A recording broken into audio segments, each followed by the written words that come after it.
Welcome back. For this video, I'll be showing you how to change your Google account phone number. So the first step is to open Google, and you want to click on your profile icon and select Manage your Google account. From here, you want to select the tab labeled Security, and in your security settings, you should see your phone number. So next to Recovery Phone, you should see a phone number. You want to click on that option, and you should see your current phone number.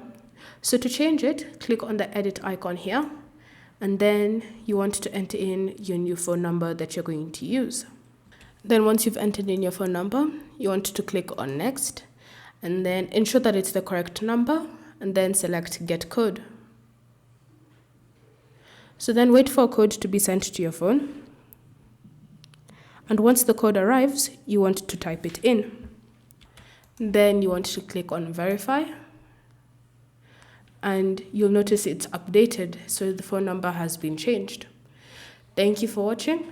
If you have any questions or comments, leave them down below and we'll get back to you.